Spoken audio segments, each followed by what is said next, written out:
عمران ریاض صاحب کو احرام کی حالت میں ایئرپورٹ سے جس انداز میں گرفتار کیا پھر بعد میں جب پتہ چلا کہ جو ایف آئی آر ان پہ ہوئی ہے یہ عکاسی کرتی ہیں کہ ملک میں کوئی قانون ہی نہیں ہے، نہ قانون کی حکمرانی ہے، انسانی بنیادی حقوق جو ہیں وہ بری طرح پامال ہو رہے ہیں۔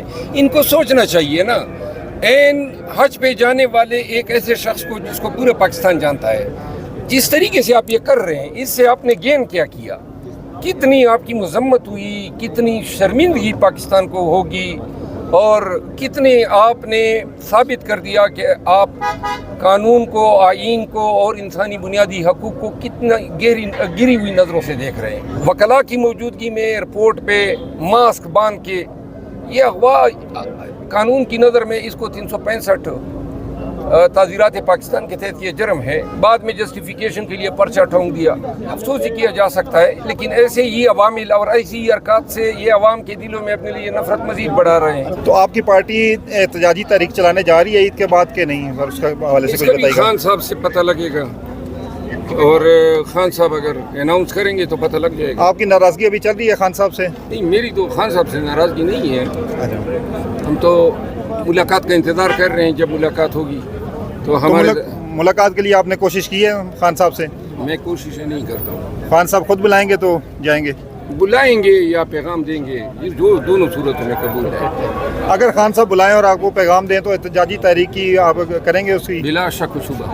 اچھا مروت صاحب، عمران خان کی طرف سے ایک بار پھر مذاکرات کے لیے عمران خان حامی نظر آئے ہیں، تو آپ کے اندر بات ہوئی ہے اپنی جماعت میں، کیا یہ واقعی عمران خان کا میسج ہے یا ویسے یہ جو مل کے آتا ہے جس انداز میں کہتے ہیں کہ ایک آتا ہے کچھ کہتا ہے، دوسرا آتا ہے کچھ کہتا ہے، تو کس کی بات یقین کریں؟ یہ میں خود ابھی تک میرا اس پہ یقین نہیں آ رہا ہے، گرچہ اگر خان صاحب نے کہا ہوگا، چونکہ میں اس کا چشمدید نہیں ہوں، لیکن خان صاحب جو ہیں وہ اگر مذاکرات کریں گے تو مذاکرات کے لیے کچھ شرائط ہوں گی۔ اگر یہی مذاکرات کی شرائط ابھی ماننے تھے تو پھر ہمیں فروری میں ماننا چاہیے تھا۔ تو لازماً سپریم کورٹ نے بھی کچھ اندیا دیا۔ مطالبہ تو سر یہی ہے کہ 8 فروری کے جو انتخابات ہوئے ہیں ان کا جو رزلٹ ہے ان کو مانا جائے، اور 9 مئی کی جو تحقیقات کروائی جائیں، تو یہ تو مطالبات مانا ہیں۔ جائے، ماننے کے لیے کوئی پیرافرنیلیا ہونا چاہیے، کوئی طریقہ کار وضع ہونا چاہیے۔ اب 8 فروری کے جو مینڈیٹ 9 فروری کو چوری ہوا، اس کا ایک شارٹ راستہ وہی ہے جو 2014 میں اس وقت کے سپریم کورٹ کے جج جسٹس ناصر ملک صاحب کی سربراہی میں جو کمیشن بنا تھا، ایک کمیشن بنا دیں، 1 ہفتے کا کام ہے، سارے فارم 47 کا جو ہے وہ بخیے ادھیڑ دیے جائیں گے۔ یہ دیکھیں نا، اسلام آباد ہائی کورٹ میں کیا تھا، فارم 47 جب عین فیصلے کے سٹیج پہ آ گیا، انہوں نے درخواست دی، الیکشن کمیشن جو ہے وہ سپریم کورٹ بن گئی اور کہا جی کہ جہانگیری صاحب سے ہم یہ الیکشن عذرداریاں ٹرانسفر کرتے ہیں، ٹربیونل چینج کریں۔ یہ واحد چیز ان کی کامیابی اسی میں ہے کہ کسی طریقے سے انتخابی عذرداریوں کو طبالت دے، اور یہ طبالت کے یہی طریقے ہیں۔ آرڈیننس جاری کیا، ریٹائرڈ جج صاحبان متعارف کرا دیے، یہ اتنے بھونڈے طریقے سے مینڈیٹ کی چوری کو قائم و دائم رکھنے کے لیے ہر وہ اقدام کر رہے ہیں جو اخلاقی طور پہ، قانونی طور پہ اور آئینی طور پر انتہائی منحوس اور انتہائی نازیبا۔ آخری ایک سوال لے لیں کہ اچکزئی صاحب کو نامینیٹ کیا گیا ہے، کس کو؟ اچکزئی صاحب کو مذاکراتی ٹیم میں عمران خان کی طرف سے، تو آپ کا اعتماد ہے اچکزئی صاحب پہ؟ اچکزئی صاحب میرا تو یقیناً ہے، معتبر سی شخصیت ہے، سینئر پارلیمنٹیرین ہیں، تو لازماً ہے۔ اچھا سر جی، آج بجٹ پیش کیا گیا ہے، کیسے دیکھتے ہیں اس کو، کیا کہیں گے؟ دیکھیں، یہ آج جو شخص وزیر اعظم کی کرسی پہ ایوان میں بیٹھا تھا، یہ ایم این اے تو نہیں ہے اور وزیر اعظم بن گیا ہے، اور اس طرح 80 اور بے روپیے اس ایوان میں بیٹھے تھے، تو اس حکومت کا بجٹ پیش کرنے کا کوئی اخلاقی قانونی جواز نہیں تھا۔ اب یہ جو بجٹ انہوں نے پیش کیا ہے، اور یہ بجٹ بائنو انہی اقدامات کے تحت پیش کیا گیا جو آئی ایم ایف نے ڈرا کیے تھے۔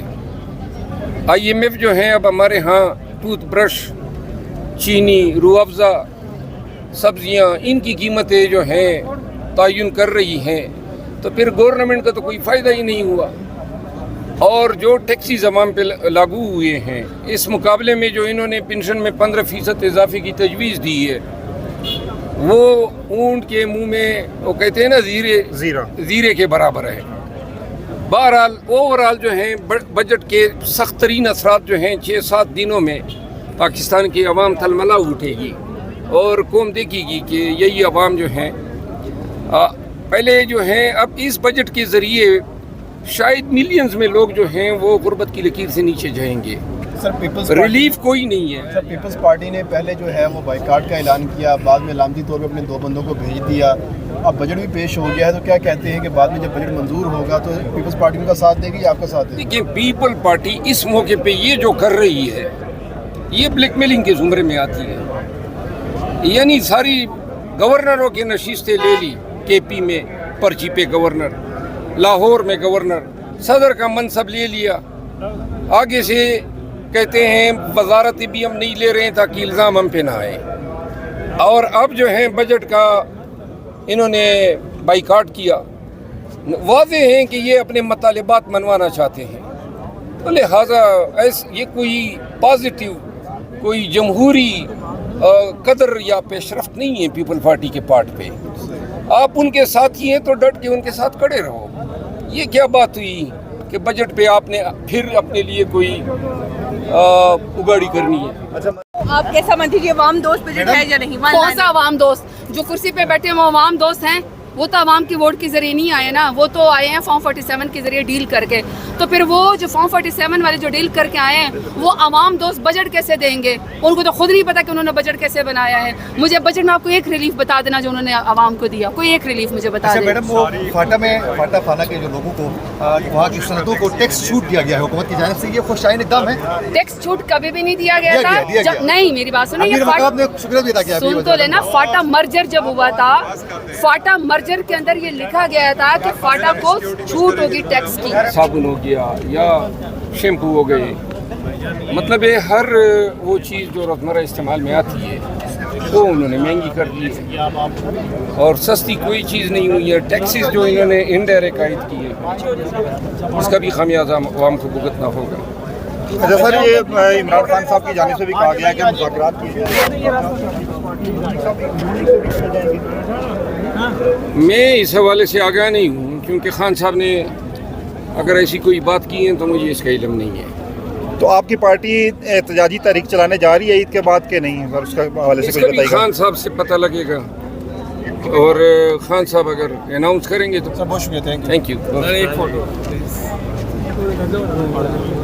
نہیں بس ٹھیک ہے، عمران ریاض کا ہو گیا نا، یہ اچھی بات ہے۔